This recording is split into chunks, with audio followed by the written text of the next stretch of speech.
یہ خبیث اندر نہ یہ اکھاں نے نہ یہ پیر نے نہ یہ ہاتھ نے تو نہ یہ کان نے ایڈا کوئی لوتھڑا جن دنیا وقت پائے ڈول جانا تباہی بربادی لیں۔ آج شرف پور میں جماعت میلہ جو کہ ہر سال 8 مارچ کو ایک بہت بڑا فیسٹیول شرف پور میں ایک منعقد ہوتا ہے، اور جماعت میلہ کی جو تاریخ ہے 600 سال پرانی ہے۔ 600 سال سے یہ جماعت میلہ چلتا ہے اور شرف پور پہنچتا ہے 8 مارچ کو۔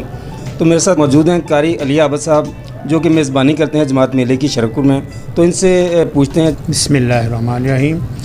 جی، یہ جماعت میلہ اصل میں یہ حضرت دولت بندگی کرمانی قادری کرمانی رحمۃ اللہ تعالی علیہ جن کا مزار شیرگڑھ میں واقع ہے، یہ ان کے خلفاء جو پاک و ہند سے وہ پیدل سفر کرتے تھے، تبلیغ کرتے ہوئے اپنے شیخ کی بارگاہ میں حاضر ہوتے تھے۔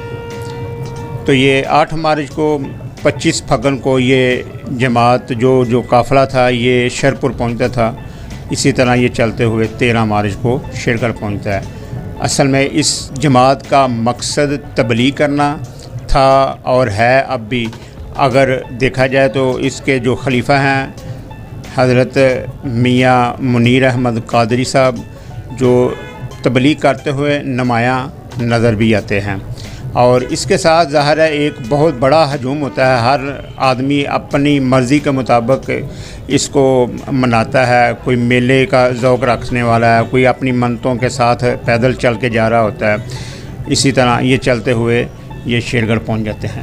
پہلے آدھی ہوں سی سچیت گڑھ مقبوضہ کشمیر تو ہوں تقریباً 500 سال 450 سال 500 سال تو جماعت لگی آ رہی ہے، اور 360 خلیفے ہوندے ہیں بندگی صاحب جڑے کہ سارے ہندوستان جاندے سن، تبلیغ دین کرتے سن، اور اس تو بعد پھر وہ فلیگ مارچ کرتے ہوئے آتے سن مطلب شیرگڑھ۔ اس تو بعد انہوں نے ڈیوٹیاں لگدیاں سن۔ اسی ہون چونکہ وہ جسے انڈیا دا بارڈر ہو گیا تو سچیت گڑھ والا جڑا رستہ بند ہو گیا، تو اس تو بعد سیالکوٹ جماعت چلتی ہے، اور 23 دن دے وچ یعنی پنڈاں دے وچوں گزرتی ہوئی جنہ پنڈاں دے وچ ٹھہردی ہے اتنے میلہ لگ جاتا ہے۔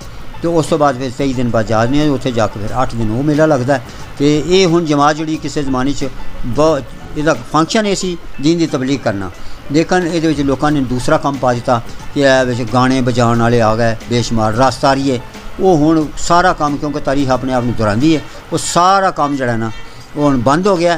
ہن وہی سسٹم آ گیا جڑا تبلیغ دا ہے۔ تو وہ میں جدوں میرے کو بندے بیٹھتے ہیں انہوں نے دیکھو مینوں کراس کویشچن کرتا طریقت کے بارے یا شریعت تو سنتے ہی رہتے ہیں، بندگی صاحب کے بارے کوئی سوال کرتے پھر جواب دیتا ہے جتنے تک مینوں انہوں کی معلومات ہے۔